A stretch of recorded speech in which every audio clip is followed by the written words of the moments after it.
ರಕ್ತ ಚಂದಿರನನ್ನ ನೋಡುವುದಕ್ಕೆ ಎಲ್ಲರೂ ಕೂಡ ಬಹಳ ಕುತೂಹಲದ ಕಣ್ಣಿನಿಂದ ಕಾಯ್ತಿದ್ದಾರೆ. ಯಾವ ರೀತಿ ಈತ ಕಾಣಿಸಿಕೊಳ್ತಾನೆ, ಈತನ ಪರಿಣಾಮಗಳೇನು, ಈ ಕುತೂಹಲ ಒಂದು ಕಡೆಯಾದರೆ ಗ್ರಹಣ ಸಂಭವಿಸುವಂತಹ ಸಂದರ್ಭದಲ್ಲಿ ಆಲ್ರೆಡಿ ಗ್ರಹಣ ಕಾಲ ಆರಂಭ ಆಗಿದೆ.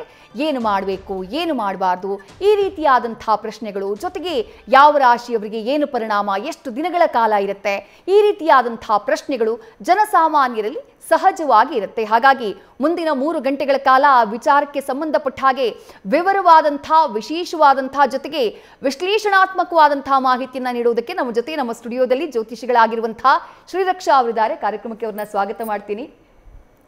ಗ್ರಹಣ ಕಾಲ ಆರಂಭ ಆಗಿದೆ, ಗ್ರಹಣ ಸ್ಪರ್ಶ ಆಗಿದೆ. ಬ್ಲಡ್ ಮೂನ್ ಅನ್ನುವಂತಹ ಹೆಸರು ಕೇಳಿದಂತಹ ಕ್ಷಣದಿಂದ ಜನರಲ್ಲಿ ಏನೋ ಒಂದು ರೀತಿಯಾದಂತಹ ಕಳವಳ. ರಕ್ತ ಚಂದಿರ ಅನ್ನುವಂಥದ್ದು ಎಲ್ಲೋ ಒಂದು ಕಡೆ ಅದು ಭಯ, ಆತಂಕ ಜನರಲ್ಲಿ. ನೀವು ಒಬ್ಬ ಜ್ಯೋತಿಷಿಯಾಗಿ ಇವತ್ತು ಈಗ ನಡೀತಾ ಇರುವಂತಹ ಈ ಗ್ರಹಣವನ್ನು ಯಾವ ರೀತಿಯಾಗಿ ನೋಡ್ತೀರಿ? ಮೊದಲನೇದಾಗಿ ಗ್ರಹಣ ಅಂತ ಹೇಳಿದರೆ ಏನು ಅನ್ನೋದನ್ನು ತಿಳ್ಕೋಬೇಕು. ಗ್ರಹಣ ಅನ್ನುವಂತಹ ಪದಕ್ಕೆ ಅರ್ಥ ಗ್ರಾಹ ಅಂತ ಹೇಳಿದರೆ ಹಿಡಿತಕ್ಕಂಥದ್ದು ಅಥವಾ ವಶಪಡಿಸಿಕೊಳ್ತಕ್ಕಂಥದ್ದು ಅಂತ ಹೇಳಿ. ನಾವಿದನ್ನು ಜ್ಯೋತಿಷ್ಯ ರೀತಿಯಾಗಿ ಯೋಚನೆ ಮಾಡೋದಕ್ಕಿಂತ ಒಂದು ನಿಮಿಷ ಮುಂಚೆ ಪೌರಾಣಿಕ ಹಿನ್ನೆಲೆಯನ್ನು ಗ್ರಹಣದ ಬಗ್ಗೆ ತಿಳಿದುಕೊಂಡ್ಬಿಡೋಣ. ಸಮುದ್ರ ಮಂಥನವಾಗುತ್ತೆ. ಸಮುದ್ರ ಕಡಿದ ನಂತರದಲ್ಲಿ ಅಮೃತ ಬರುತ್ತೆ. ಅಮೃತ ಬಂದಾಗ ಅದಕ್ಕೆ ದೇವತೆಗಳು ಮತ್ತು ರಾಕ್ಷಸರು, ಅಸುರರು ಇಬ್ಬರೂ ಕೂಡ ಸಮಾನ ಅರ್ಹರು, ಸಮಾನ ಹಕ್ಕುದಾರರು ಅಂತ ಹೇಳಿ ತೀರ್ಮಾನಿಸಲಾಗತ್ತೆ. ಆನಂತರದಲ್ಲಿ ಅವರಿಬ್ಬರಿಗೂ ಕೂಡ ಸಮಾನವಾಗಿ ಹಂಚಬೇಕೀಗ ಅಮೃತವನ್ನು. ಮೊದಲೇ ಅವರು ರಾಕ್ಷಸರು ಅಮೃತವನ್ನು ಕುಡಿದು ಅಮರತ್ವವನ್ನು ಪಡೆದು ಬಿಟ್ಟರೆ ಅವರು ಜನರನ್ನು ಪೀಡಿಸಲಿಕ್ಕೆ, ಭೂಮಿಯನ್ನು, ಧರಣಿಯನ್ನು ಪೀಡಿಸಲಿಕ್ಕೆ ಶುರು ಮಾಡ್ತಾರೆ. ಎಲ್ಲ 3 ಲೋಕಗಳನ್ನು ಅವರು ಆವರಿಸಿಬಿಡ್ತಾರೆ ಅಂತ ತಿಳ್ಕೊಂಡಂತಹ ಮಹಾವಿಷ್ಣು ಏನು ಮಾಡ್ತಾನೆ, ಮೋಹಿನಿ ರೂಪವನ್ನು ತಾಳ್ತಾನೆ. ಮೋಹಿನಿ ರೂಪಕ್ಕೆ ಮರಳಾದಂತಹ ಅಸುರರು ಮೋಹಿನಿಯನ್ನೇ ತದೇಕ ಚಿತ್ತದಿಂದ ನೋಡ್ತಾ ಇರುವಾಗ ಮೋಹಿನಿಯ ರೂಪದಲ್ಲಿರುವಂತಹ ವಿಷ್ಣು ಒಂದು ಮಾತನ್ನು ಹೇಳ್ತಾನೆ. 2 ಅಸುರರನ್ನು ಮತ್ತು ಸುರರನ್ನು 2 ಭಾಗವಾಗಿ, ನಾವು ಹೇಗೆ ಶಾಲೆಗಳಲ್ಲಿ ಕೂರಿಸ್ತೀವಲ್ಲ ಎ ಸೈಡ್ ಬಿ ಸೈಡ್ ಅಂತ, ಆ ರೀತಿಯ 2 ಭಾಗಗಳಾಗಿ ಒಂದು ಕಡೆ ದೇವಾನುದೇವತೆಗಳನ್ನು, ಸುರರನ್ನು, ಮತ್ತೊಂದು ಕಡೆ ಅಸುರರನ್ನು, ರಾಕ್ಷಸರನ್ನು ಕೂರಿಸಲಾಗತ್ತೆ. ಮೊದಲನೇದಾಗಿ ದೇವಾನುದೇವತೆಗಳಿಗೆ ಅಮೃತವನ್ನು ಹಂಚ್ತಾ ಬರ್ತಾ ಇರುವಾಗ ಮೊದಲನೇ ಲೈನ್ ಆದಮೇಲೆ, ದೇವತೆಗಳಿಗೆ ಮೊದಲನೇ ಲೈನ್ ಆದಮೇಲೆ ಸಮಾನವಾಗಿ ಯೋಚನೆ ಮಾಡಿದರೆ ಅಸುರರಿಗೆ ಮೊದಲನೇ ಲೈನಿಗೆ ಅಮೃತವನ್ನು ಹಂಚಬೇಕು. ಹಾಗೆ ಹಂಚಲ್ಲ, ಮತ್ತು 2ನೇ ಲೈನು ದೇವತೆಗಳಿಗೆ ಹೋಗುತ್ತೆ. ಇದನ್ನು ಗಮನಿಸಿದಂತಹ ಸ್ವರ್ಭಾನು ಅನ್ನುವಂತಹ ಒಬ್ಬ ರಾಕ್ಷಸ ಏನು ಮಾಡ್ತಾನೆ, ನಾನಿಲ್ಲೇ ಕೂತ್ರೆ ನನಗೆ ಸಿಕ್ಕಲ್ಲ ಅಮೃತ, ನಾನು ಹೋಗಿ ದೇವತೆಗಳ ಲೈನಲ್ಲಿ ಕುತ್ಕೊಂಡ್ಬಿಡ್ತೀನಿ ಅಂತ ಹಿಂಬದಿಯಿಂದ ಬಂದು ಕಾಣದೇ ಇರೋ ರೀತಿಯಲ್ಲಿ ದೇವತೆಗಳ ಸಾಲಿನಲ್ಲಿ ಕುತ್ಕೊಂಡ್ಬಿಡ್ತಾನೆ. ಯಾವ ರೀತಿ ಜನಜಂಗುಳಿ ಜಾಸ್ತಿ ಇದ್ದಂತಹ ದೇವಸ್ಥಾನಗಳಲ್ಲಿ ನಾವು ತೀರ್ಥ ಕೈ ಹಿಡಿಯುವಾಗ ನಮ್ಮ ಕೈ ಮಾತ್ರ ಕಾಣುತ್ತೋ, ಅರ್ಚಕರು ಹೇಗೆ ತೀರ್ಥವನ್ನು ಕೊಟ್ಟುಬಿಡ್ತಾರೋ, ಪ್ರಸಾದವನ್ನು ಕೊಟ್ಟುಬಿಡ್ತಾರೋ, ಹಾಗೆ ಮೋಹಿನಿ ರೂಪದಲ್ಲಿದ್ದಂತಹ ವಿಷ್ಣು ದೇವಾನುದೇವತೆಗಳಿಗೆ ಅಮೃತವನ್ನು ಹಂಚುವಾಗ ಸ್ವರ್ಭಾವನಿಗೂ ಕೂಡ ಅಮೃತವನ್ನು ಕೊಟ್ಟುಬಿಡ್ತಾರೆ. ಕೊಟ್ಟಂತಹ ಅಮೃತವನ್ನು ಸ್ವೀಕರಿಸಿಬಿಡ್ತಾನೆ ಸ್ವರ್ಭಾನು ಅನ್ನುವಂತಹ ರಾಕ್ಷಸ. ಇದನ್ನು ಸೂರ್ಯಚಂದ್ರರಿಬ್ಬರು ನೋಡಿ ಗುರುತಿಸಿಬಿಡ್ತಾರೆ. ಅವರೇನು ಮಾಡ್ತಾರೆ, ವಿಷ್ಣುವಿಗೆ ಸನ್ನೆಯ ಮುಖಾಂತರ, ವಿಷ್ಣು ರೂಪದಲ್ಲಿದ್ದಂತಹ ಮೋಹಿನಿಗೆ ಸನ್ನೆಯ ರೂಪ ಮೂಲಕವಾಗಿ ತಿಳಿಸಿಬಿಡ್ತಾರೆ. ಇದನ್ನು ತಿಳ್ಕೊಂಡಂತಹ ವಿಷ್ಣುವಿಗೆ ತುಂಬ ಕೋಪ ಬಂದು ಸುದರ್ಶನ ಚಕ್ರವನ್ನು ಬಳಸಿ ಆ ಸ್ವರ್ಭಾನುವನ್ನು 2 ಭಾಗಗಳನ್ನಾಗಿ ಮಾಡಿಬಿಡ್ತಾನೆ, ರುಂಡ ಮುಂಡಗಳಾಗಿ. ಸ್ವಲ್ಪ ಭಾಗದ ಅಮೃತ ದೇಹವನ್ನು ಸೇರಿದ್ರಿಂದಲೂ, ಸ್ವಲ್ಪ ಭಾಗದ ಅಮೃತ ಕಂಠದಲ್ಲೇ ಇದ್ದಿದ್ದರಿಂದಲೂ 2 ಭಾಗಗಳು ಕೂಡ ಜೀವಂತವಾಗಿ ಅಮರತ್ವವನ್ನು ಪಡೆದು ಬಿಡುತ್ತೆ. ಇದನ್ನೇ ನಾವು ರಾಹುಕೇತುಗಳು ಅಂತ ಹೇಳಿ ಕರಿತೀವಿ. ಈ ರಾಹುಕೇತುಗಳಿಬ್ಬರಿಗೂ ಕೂಡ ಸೂರ್ಯಚಂದ್ರರ ಮೇಲೆ ಅಗಾಧವಾದ ಕೋಪ. ತಮ್ಮ ರುಂಡ ಮುಂಡ ಬೇರೆ ಆಗೋದಕ್ಕೆ ಸೂರ್ಯಚಂದ್ರರೇ ಕಾರಣ ಅಂತ ಹೇಳಿಬಿಟ್ಟು ತಮಗೆ ಅವಕಾಶ ಸಿಕ್ಕಾಗಲೆಲ್ಲ ಸೂರ್ಯಚಂದ್ರರನ್ನು ಅವರು ನುಂಗ್ತಾರೆ. ಅಂದರೆ ಅವರ ಬೆಳಕಿಗೆ, ಅವರ ಕೀರ್ತಿಗೆ ಅಡ್ಡವನ್ನು ಬರ್ತಾರೆ. ಅವರ ಬೆಳಕಿಗೆ ಅಡ್ಡವನ್ನು ಬಂದು ಭೂಮಿಗೆ ತೊಂದರೆಯಾಗಲಿ ಅಂಥೇಳಿ ಅಡ್ಡವನ್ನು ಬರ್ತಾರೆ. ಅವರಿಬ್ಬರು ಪೂರ್ಣ ಶರೀರ ಅಲ್ಲದೇ ಇರೋದರಿಂದ ಪೂರ್ಣ ಪ್ರಮಾಣದಲ್ಲಿ ಅವರನ್ನು ನುಂಗಲಿಕ್ಕೆ ಸಾಧ್ಯವಾಗೋಲ್ಲ. ಸ್ವಲ್ಪ ಹೊತ್ತಿನ ನಂತರ ಅವರನ್ನು ಬಿಡುಗಡೆ ಮಾಡಿಬಿಡ್ತಾರೆ. ಇದು ಪುರಾಣದಲ್ಲಿ ಗ್ರಹಣಗಳ ಕಲ್ಪನೆ. ವೇದ ಹಾಗೆ ಶಾಸ್ತ್ರಗಳಲ್ಲಿ ಗ್ರಹಣದ ಬಗ್ಗೆ ಉಲ್ಲೇಖಗಳಿದೆಯಾ? ಗ್ರಹಣದ ಪರಿಣಾಮಗಳ ಬಗ್ಗೆ, ಪರಿಹಾರಗಳ ಬಗ್ಗೆ ಉಲ್ಲೇಖ ಇದೆಯಾ? ಖಂಡಿತ. ಸಹಜವಾಗಿ ನಾವೆಲ್ಲ ನೋಡೋದಾದರೆ ಮಹಾಭಾರತದಲ್ಲಿ ಇದರ ಬಗ್ಗೆ ಸ್ಪಷ್ಟವಾದಂತಹ ಉಲ್ಲೇಖ ಇದೆ. ಗ್ರಹಣ, ಸೂರ್ಯಗ್ರಹಣ ಸಾಧಾರಣವಾಗಿ ಅಮಾವಾಸ್ಯೆಯಂದು ಜರುಗುತ್ತೆ. ಚಂದ್ರಗ್ರಹಣ ಹುಣ್ಣಿಮೆಯಂದು. ಮಹಾಭಾರತ ಯುದ್ಧ ಆಗೋದಕ್ಕಿಂತ 1 ತಿಂಗಳ ಒಳಗೆ, ಸಾಧಾರಣವಾಗಿ ಒಂದು 20 ದಿನಕ್ಕೆ ಮುಂಚೆ ಒಂದು ತ್ರಯೋದಶಿಯ ದಿನ ಸೂರ್ಯಗ್ರಹಣ ಘಟಿಸಿರುತ್ತೆ. ಸಾಧಾರಣವಾಗಿ ಹಾಗೆ ಘಟಿಸೋಲ್ಲ. ಇದಕ್ಕೆ ವ್ಯಾಸರು ಉಲ್ಲೇಖವನ್ನು ಕೊಡ್ತಾರೆ, ವೇದವ್ಯಾಸರು. ತ್ರಯೋದಶಿ ದಿನ ಸೂರ್ಯಗ್ರಹಣ ಬಂದಿದೆ ಅಂತ ಹೇಳಿದರೆ ಬಹಳಷ್ಟು ದೊಡ್ಡ ಅನಾಹುತ ಕಾದಿದೆ, ಲಕ್ಷಾಂತರ ಜನರ ಸಾವು ಖಂಡಿತವಾಗಿಯೂ ಸಂಭವಿಸುತ್ತೆ ಅಂತ ಹೇಳ್ತಾರೆ. ನಂತರದಲ್ಲಿ ಮಹಾಭಾರತ ಯುದ್ಧ ಆಗಿ ಕುರುಕ್ಷೇತ್ರದಲ್ಲಿ ಲಕ್ಷಾಂತರ ಜನ ಮರಣವನ್ನು ಹೊಂದಬೇಕಾಗತ್ತೆ. ರೈಟ್. ಆಲ್ರೆಡಿ ಗ್ರಹಣ ಆರಂಭ ಆಗಿರೋದ್ರಿಂದ ಈಗ ಜನ ಮನೇಲಿ ಕೂತು ನೋಡ್ತಾ ಇರುವವರಿಗೆ ಒಂದು ಮಾಹಿತಿ, ಗ್ರಹಣ ಆರಂಭ ಆದಂತಹ ನಂತರದಲ್ಲಿ ಯೂಶುವಲ್ ಆಗಿ ಜಪ ತಪಗ ಅನುಷ್ಠಾನಗಳನ್ನು ಮಾಡಬೇಕು ಅಂತ ಹೇಳ್ತಾರೆ. ಅದು ಯಾವ ಸಂದರ್ಭದಲ್ಲಿ ಮಾಡಬೇಕು, ಯಾರು ಮಾಡಬೇಕು, ಎಷ್ಟು ಹೊತ್ತು ಮಾಡಬೇಕು, ಈ ಪ್ರಶ್ನೆಗಳು ಸಹಜವಾಗಿ ಜನರಲ್ಲಿರೋದು. ಅದಕ್ಕೇನು ಉತ್ತರವನ್ನು ನೀಡ್ತೀರಿ ಅಂತ ಹೇಳಿ. ಗ್ರಹಣ ಕಾಲದಲ್ಲಿ ಗ್ರಹಣ ಅಂತಕ್ಕಂಥದ್ದು ಬಹಳ ಶ್ರೇಷ್ಠವಾದ ದಿನ. ಗ್ರಹಣ ಅಂದರೆ ಹೆದರ್ಕೋಬೇಕಾದಂಥ ದಿನ ಖಂಡಿತ ಅಲ್ಲ. ಇದು ಹಿಂದಿನ ಕಾಲದಿಂದಲೂ ಋಷಿಮುನಿಗಳು ಕೂಡ ಮಾಡಿದ್ದಾರೆ. ಯಾಕೆ ಗ್ರಹಣಕ್ಕೆ ಇಷ್ಟೊಂದು ಪ್ರಾಮುಖ್ಯತೆಯನ್ನು ಕೊಟ್ಟರು ಅಂತ ಹೇಳಿದರೆ, ಗ್ರಹಣದ ಸಮಯದಲ್ಲಿ ಒಂದು ಮಾತನ್ನು ಹೇಳ್ತಾರೆ. ಗ್ರಹಣವಾಗುವಂತಹ ಸಮಯದಲ್ಲಿ ಎಲ್ಲ ನದಿಯ ನೀರುಗಳು, ಎಲ್ಲ ನೀರುಗಳು, ನಿಮ್ಮ ಮನೆಯಲ್ಲಿ ನಲ್ಲಿಯಲ್ಲಿ ಬರ್ತಕ್ಕಂಥ ನೀರು ಕೂಡ ಗಂಗೆಗೆ ಸಮಾನ. ಎಲ್ಲ ದಾನಗಳು ಭೂಮಿಯ ದಾನಕ್ಕೆ ಸಮಾನ. ಮತ್ತು ಒಂದೇ ಒಂದು ಸಲ ನೀವು ದೇವರ ನಾಮಸ್ಮರಣೆಯನ್ನು ಗ್ರಹಣದ ಸಮಯದಲ್ಲಿ ಮಾಡಿದರೆ 1000 ಪಟ್ಟಷ್ಟು ಹೆಚ್ಚಿಗೆ ಫಲ ಅಂತ ಹೇಳಿ ನಿಮಗೆ ಉಲ್ಲೇಖಗಳನ್ನು ಕೊಡ್ತಾರೆ ಶಾಸ್ತ್ರಗಳು. ಇದನ್ನು ನೀವು ಧರ್ಮಸಿಂಧುನಲ್ಲಿ ಮತ್ತು ನಿರ್ಣಯ ಸಿಂಧುನಲ್ಲಿ ಸ್ಪಷ್ಟವಾಗಿ ನೀವು ನೋಡಬಹುದು. ಹಾಗಾಗಿ ಏನು ಮಾಡಬೇಕು, ಇನ್ನೊಂದು ವಿಚಾರವನ್ನು ಹೇಳ್ತಾರೆ. ಯಾರದೋ ಮನೆಯಲ್ಲಿ ಮೃತ್ಯು ಆಗಿರುವಂಥ ಸಂದರ್ಭದಲ್ಲಿ ಅಥವಾ ಒಂದು ಹೆಣ್ಣು ಮಗಳು ರಜಸ್ವಲಿ ಆಗಿರುವಂಥ ಸಂದರ್ಭದಲ್ಲಿ ಅದು ಕೂಡ ಗ್ರಹಣದ ಸಮಯದಲ್ಲಿ ಲೆಕ್ಕವಿಲ್ಲ. ನೀವು ದೇವರ ನಾಮಸ್ಮರಣೆಯನ್ನು ಮಾಡಬಹುದು, ಜಪವನ್ನು ಮಾಡಬಹುದು. ಹಾಗಿದ್ರೆ ಯಾವ ಜಪವನ್ನು ಮಾಡಬೇಕು?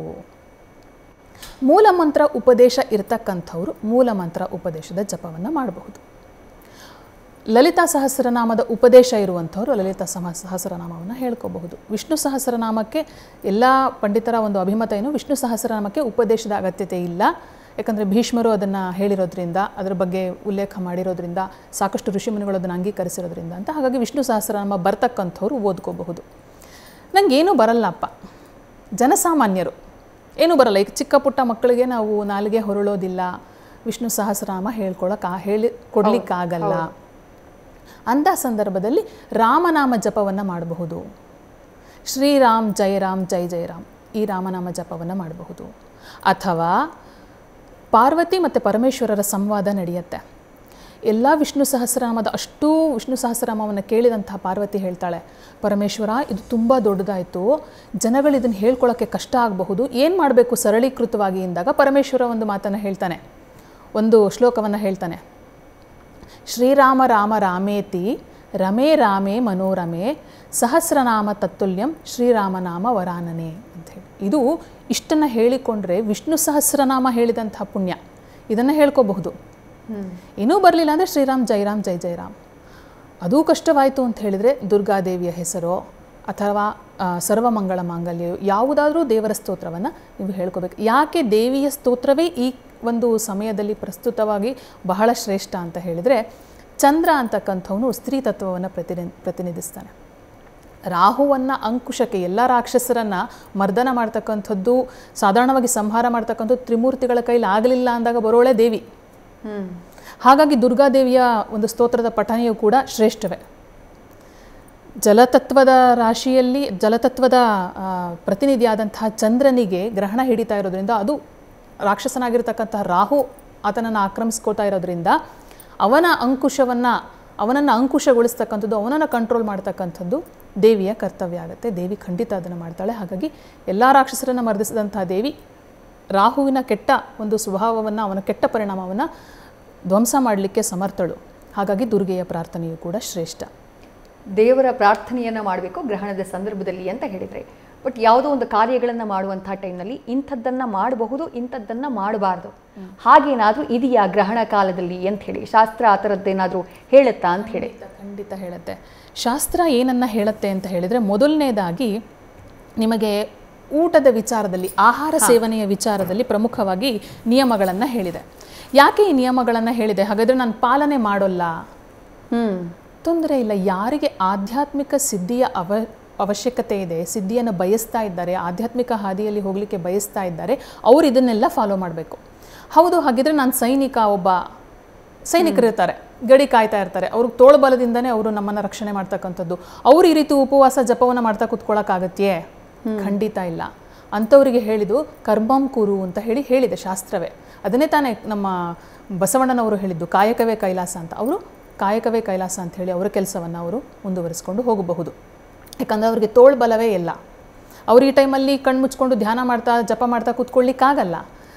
ಹಾಗಿದ್ರೆ ಸಹಜವಾಗಿರುವಂತಹ ಜನಗಳು ಏನನ್ನ ಮಾಡಬಹುದು ಅಂದರೆ, ಅವರಿಗೆ ಊಟದ ಪದ್ಧತಿಯಲ್ಲಿ ಹೇಳುತ್ತೆ ಶಾಸ್ತ್ರ ಕರೆಕ್ಟಾಗಿ, 3 ಪ್ರಹಾರಗಳಿಗೆ ಮುಂಚೆ ಅಂದರೆ ಗ್ರಹಣಕ್ಕಿಂತ 9 ತಾಸು ಮುಂಚೆ ಶಕ್ತರು ಆಹಾರವನ್ನು ಸ್ವೀಕರಿಸಿರಬೇಕು. ತದನಂತರದಲ್ಲಿ ಆಹಾರವನ್ನು ಸ್ವೀಕರಿಸಬಾರ್ದು.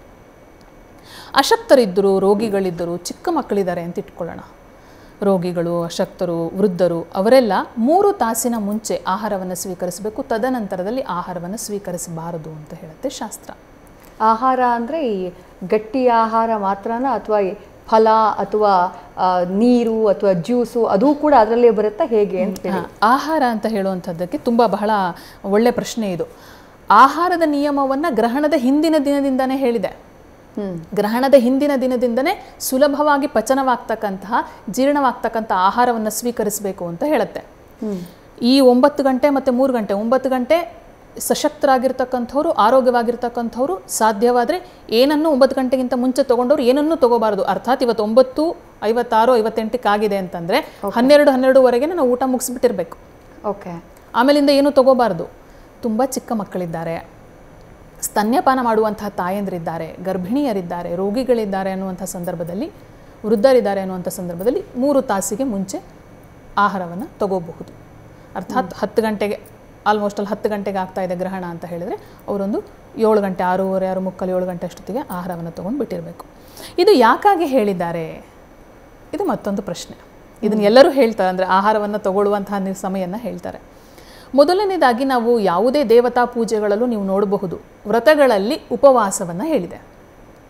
ಯಾಕೆ ಉಪವಾಸವನ್ನು ಹೇಳಿದ್ದಾರೆ? ಆಹಾರದ ಒಂದು ನಿಯಮವನ್ನು ಯಾಕೆ ಮಾಡಿದ್ದಾರೆ ಅಂದರೆ, ಆ ಸಂದರ್ಭದಲ್ಲಿ ನಾವು ದೇವರ ಧ್ಯಾನವನ್ನು ಮಾಡ್ತಾ ಇದ್ದಾಗ ಆಹಾರವನ್ನು ತೆಗೆದುಕೊಂಡ್ರೆ ವಾತವಾಗುವಂತಹ ಸಾಧ್ಯತೆಗಳಿರುತ್ತೆ. ಆ ವಾತ ಹೊರಗಡೆ ಬರ್ತಕ್ಕಂಥ ತೇಗಿನ ಮುಖಾಂತರ ಅಥವಾ ದೇಹದ ಯಾವುದೇ ಒಂದು ನವರಂಧ್ರಗಳ ಯಾವುದೇ ಒಂದು ಮುಖಾಂತರ ಹೊರಗಡೆ ಹೋಗ್ಬೋದು. ಪದೇ ಪದೇ ನಾವು ಒಂದು ಶೌಚ ಕಾರ್ಯಕ್ಕೆ ಹೋಗಬೇಕಾದಂಥ ಸಂದರ್ಭ ಬರಬಹುದು ಅನ್ನೋ ಕಾರಣದಿಂದವಾಗಿ ಈ ಆಹಾರದ ನಿಯಮವನ್ನು ಅವರು ಹೇಳಿದ್ದಾರೆ. ಇನ್ನು ನಂತರದ ವಿಚಾರಕ್ಕೆ ಬರೋದಾದರೆ, ಆಹಾರ ಒಂದಕ್ಕೆ ಮಾತ್ರ ನಿಯಮವನ್ನು ಹೇಳಿದೆಯಾ? ಗ್ರಹಣದ ಸಮಯದಲ್ಲಿ ನೀರನ್ನು ಕೂಡ ತಗೋಬಾರ್ದು ಅಂತ ಹೇಳುತ್ತೆ ಶಾಸ್ತ್ರ. ನೀರನ್ನು ತಗೋಬಾರ್ದು, ಉಗುರನ್ನ ಕಟ್ ಮಾಡಬಾರ್ದು, ಓಕೆ, ಬಾತ್ರೂಮ್ಗೆ ಹೋಗಬಾರ್ದು, ಅಂದರೆ ಮಲಮೂತ್ರ ವಿಸರ್ಜನೆಯನ್ನು ಮಾಡಬಾರ್ದು. ಏನು ಕಾರಣ ಅಂತ ಹೇಳಿ ಅದಕ್ಕೆಲ್ಲ? ಅಂದರೆ ನೀವು ಇದನ್ನು ಈ ಎಲ್ಲ ಒಂದು ಶಾಸ್ತ್ರಗಳನ್ನು ಆಗಿನ ಕಾಲದ ಒಂದು ಪರಿಸ್ಥಿತಿಯನ್ನು ನಾವು ಯೋಚನೆ ಮಾಡಬೇಕು. ಎಲ್ಲದಕ್ಕೂ ವೈಜ್ಞಾನಿಕ ಕಾರಣವನ್ನು ಹುಡುಕೋದು ಕಷ್ಟವಾಗಬಹುದು, ಆದರೆ ಇದಕ್ಕೆ ವೈಜ್ಞಾನಿಕ ಕಾರಣವನ್ನು ನಾವು ಸುಲಭವಾಗಿ ಅರ್ಥೈಸ್ಕೋಬಹುದು. ಮೊದಲನೇದಾಗಿ ಉಗುರನ್ನು ಕಟ್ ಮಾಡ್ಕೊಳ್ತಕ್ಕಂಥದ್ದು. ಈ ಗ್ರಹಣದ ಸಂದರ್ಭದಲ್ಲಿ ಏನಾಗುತ್ತೆ, ಇದು ನೆರಳು ಬೆಳಕಿನ ಆಟವಾಗಿರೋದ್ರಿಂದ, ಮನಸ್ಸಿನ ಮೇಲೆ ಪರಿಣಾಮ ಬೀರೋದ್ರಿಂದ ನಾವು ಉಗುರು ಕಟ್ ಮಾಡಿಕೊಳ್ಳುವಾಗ ಆಗುವಂತಹ ಕಾನ್ಸಂಟ್ರೇಷನ್ ಹೆಚ್ಚು ಕಡಿಮೆ ಆಗಿ ಉಗುರಲ್ಲಿ ಗಾಯಗಳಾಗಬಹುದು, ಅದು ಸೋಂಕಾಗಿ ಪರಿಣಮಿಸಬಹುದು. ಇನ್ನು ಶೌಚಕ್ಕೆ ನಾವು ಹೋಗೋ ಹಾಗಿಲ್ಲ, ಮಲಮೂತ್ರ ವಿಸರ್ಜನೆ ಮಾಡುವಾಗ ಹಿಂದಿನ ಕಾಲದಲ್ಲಿ ಮನೆಯಲ್ಲಿ ಬಾತ್ರೂಮು ಅಥವಾ ಮಾಸ್ಟರ್ ಬೆಡ್ರೂಮಲ್ಲಿ ಬಾತ್ರೂಮ್ ಇರುವಂತಹ ಕಲ್ಪನೆಯೇ ಇಲ್ಲ, ವಾಸ್ತು ವಿರುದ್ಧ ಅಂತ ಹೇಳ್ತಾರೆ. ಅದು ಮನೆಯಿಂದ ಹೊರಗಡೆ ಇರ್ತಾ ಇತ್ತು. ಅದ ನಂತರದಲ್ಲಿ ನದಿ ಪಾತ್ರಗಳಿಗೆ ಅಲ್ಲಿ ನೀರು ತೊಗೊಂಬರ್ಬೇಕಾಗಿತ್ತು. ಸೊ ಹಾಗಾಗಿ ಅಲ್ಲಿಗೆ ಹೋಗಿ ನೀರನ್ನು ತರುವಂತಹ ಸಂದರ್ಭದಲ್ಲಿ ಕ್ರೂರ ಪ್ರಾಣಿಗಳು ಅವರಿಗೆ ತೊಂದರೆ ಕೊಡಬಹುದು, ಹಾವುಗಳಿದ್ದು ಕಚ್ಚಿಬಿಡಬಹುದು. ಹಾಗಾಗಿ ಗ್ರಹಣದ ಸಮಯದಲ್ಲಿ ಈ ಎಲ್ಲವೂ ನಿಷಿದ್ಧ. ಈ ಎಲ್ಲವೂ ಮಾಡಬಾರ್ದು ಅನ್ನೋದಾದರೆ ತಿನ್ನಬಾರ್ದು. ತಿಂದರೆ ತಾನೇ ನಾವು ಮಲಮೂತ್ರ ವಿಸರ್ಜನೆಗೆ ಹೋಗಬೇಕಾದಂಥ ಸಂದರ್ಭ ಬರುತ್ತೆ. ಹಾಗಾಗಿ ತಿನ್ನೋದಕ್ಕೆ ರಿಸ್ಟ್ರಿಕ್ಷನ್ಸ್ನ ಮಾಡಲಾಯಿತು. ಈ ಕೆಲವೊಂದು ವರ್ಗ ಇದೆ, ಈಗ ನಂಬುವವರು, ನಂಬಿಕೆಯನ್ನು ಫಾಲೋ ಮಾಡುವವರು, ಇಲ್ಲ ನಾವು ಗ್ರಹಣದ ಸಂದರ್ಭದಲ್ಲಿ ಏನೂ ಸೇವನೆ ಮಾಡಬಾರ್ದು ಅಂತ ಅದನ್ನು ಫಾಲೋ ಮಾಡ್ತಾರೆ. ಈಗ ಇಲ್ಲಪ್ಪ, ನಾವು ಗ್ರಹಣ ನಂಬೋದೇ ಇಲ್ಲ, ನಾವು ತಿಂತೀವಿ, ನಾವು ಇವತ್ತು ಮಾಡಿಟ್ಟಿದ್ದನ್ನು ನಾಳೆ ತಿಂತೀವಿ, ನಾವು ದರ್ಬೇನೂ ಹಾಕಲ್ಲ, ತುಳಸಿನೂ ಹಾಕಲ್ಲ, ಹಂಗೆ ಹೇಳೋರಿಗೆ ಏನು ಹೇಳ್ತೀರಿ? ಅವರ ನಂಬಿಕೆಗಳು ನಿಜಾನಾ? ಅವ್ರ ನಂಬಿಕೆಗಳು ಕರೆಕ್ಟಾ? ಇದು ನಂಬಿಕೆಯ ಪ್ರಶ್ನೆ ಬಂದಾಗ ನಮ್ಮ ಧರ್ಮದಲ್ಲಿ ಎಲ್ಲವನ್ನೂ ಒಪ್ಕೋತೀವಿ. ಆಸ್ತಿಕವಾದವನ್ನು ಒಪ್ಕೋತೀವಿ, ನಾಸ್ತಿಕವಾದವನ್ನು ಒಪ್ಕೋತೀವಿ. ಹೌದು, ಎಲ್ಲರಿಗೂ ಸಮಾನ ಅವಕಾಶಗಳು ನಮ್ಮಲ್ಲಿ ಇದೆ. ಅವರು ಇದನ್ನು ನಂಬದೆ ನಾವು ಮುಂದುವರ್ಕೊಂಡು ಹೋಗ್ತೀವಿ ಅಂತಂದರೆ ಯಾವ ಅಭ್ಯಂತರವೂ ಇಲ್ಲ. ನಮಗೆ ಆರೋಗ್ಯವಾದಂತಹ ಜೀವನ ಬೇಕು, ನಾವು ಆಧ್ಯಾತ್ಮಿಕ ಸಾಧನೆಯನ್ನು ಮಾಡಬೇಕು, ಮನಸ್ಸನ್ನು ಪ್ರಫುಲ್ಲವಾಗಿಟ್ಕೋಬೇಕು ಅನ್ನೋದಾದರೆ ಈ ಹಾದಿಯನ್ನು ನಾವು ಆಯ್ಕೆ ಮಾಡ್ಕೋಬೇಕಾಗತ್ತೆ. ಅಲ್ಲಿ ನಿಮಗೆ ಈ ಎಲ್ಲ ಒಂದು ವಿಧಿವಿಧಾನಗಳನ್ನು ಹೇಳಲಾಗಿದೆ. ರೈಟ್. ಈ ಗ್ರಹಣದ ವಿಚಾರಗಳಿಗೆ ಬಂದಾಗ ಪರಿಣಾಮಗಳ ಬಗ್ಗೆ ನಾವು ದೊಡ್ಡದಾಗಿ ಮಾತಾಡ್ತೀವಿ. ಯಾಕಂದರೆ ಗ್ರಹಣ ಅಂದ್ರೇ ಎಲ್ಲೋ ಒಂದು ಕಡೆ ನೆಗೆಟಿವ್ ಅನ್ನುವಂಥ ಒಂದು ಭಾವನೆ. ಗ್ರಹಣ ಅಂದರೆ ಒಂದು ರೀತಿಯಾದಂಥ ಭಯ ಎಲ್ಲರಲ್ಲೂ. ಹಾಗಾಗಿ ಪರಿಣಾಮಗಳ ಬಗ್ಗೆ ನಾವು ಮಾತನಾಡೋದಾದರೆ ಯಾರ ಮೇಲೆ ಹೆಚ್ಚಿನ ಪರಿಣಾಮವಾಗುವಂಥ ಸಾಧ್ಯತೆ ಇದೆ ಅಂತ ಹೇಳಿ? ಗ್ರಹಣದ ಪರಿಣಾಮಗಳನ್ನು ನಾವು ಲೆಕ್ಕ ಹಾಕ್ತಾ ಹೋದರೆ ಅದರಲ್ಲಿ ತುಂಬ ವಿಚಾರಗಳು, ತುಂಬ ಅಂಶಗಳನ್ನು ಹೇಳಿದೆ. ಭಾಸ್ಕರಾಚಾರ್ಯರು, ವರಹಾಮಿಹಿರರು, ಋಷಿ ಗಾರ್ಗ್ಯರು ಇವರೆಲ್ಲರೂ ತಮ್ಮ ಅಭಿಮತವನ್ನು ಕೊಡ್ತಾ ಹೋಗ್ತಾರೆ. ಕೆಲವರು ಬಹಳ ಪರಿಣಾಮವನ್ನು ಆಗೋಲ್ಲ ಅಂತ ಹೇಳಿದರೆ ಕೆಲವರು ಋಷಿಗಳ ಸಮ್ಮತವಾದರೆ, ಇನ್ನು ಕೆಲವರು ವರಹಾಮಿಹಿರರಿರಬಹುದು, ಅವರು ಒಂದು ಪಟ್ಟಿಯನ್ನೇ ಕೊಡ್ತಾರೆ ನಿಮಗೆ. ಗ್ರಹಣ ಉತ್ತರಾಯಣದಲ್ಲಿ ಆಯ್ತಾ, ದಕ್ಷಿಣಾಯನದಲ್ಲಿ ಆಯ್ತಾ. ನಾನು ಬರ್ತೀನಿ ಇವಾಗ ಯಾವ ಗ್ರಹಣ ಯಾವ ದಕ್ಷಿಣಾಯನದಲ್ಲಿ ಆಗಿರೋದ್ರ ಪರಿಣಾಮ. ಬಟ್ ನಾನು ನಿಮಗೆ ಒಂದು ಅದರನ್ನು ಯಾವ ರೀತಿಯಾಗಿ ಅದರ ಲೆಕ್ಕಾಚಾರಕ್ಕೆ ಬರ್ತಾರೆ ಅನ್ನೋದೊಂದು ಲಿಸ್ಟನ್ನು ನಾನು ನಿಮಗೆ ಕೊಟ್ಬಿಡ್ತೀನಿ. ಗ್ರಸ್ತೋದಿತ ಮತ್ತು ಗ್ರಸ್ತಾಸ್ತಗಳ ಫಲ ಅಂದರೆ ಲೆಕ್ಕಾಚಾರದಲ್ಲಿ ಯಾವ ಭಾಗದಲ್ಲಿ ಆಯಿತು ಅನ್ನೋ ಗಣಿತ ರೀತಿಯಾಗಿ ಅದನ್ನು ಹೇಳ್ತಾರೆ. ಉತ್ತರಾಯಣದಲ್ಲಿ ಆಯ್ತಾ, ದಕ್ಷಿಣಾಯನದಲ್ಲಿ ಆಯ್ತಾ ಅನ್ನೋದ್ರ ಮೇಲೆ ಫಲವನ್ನು ಹೇಳಲಾಗತ್ತೆ.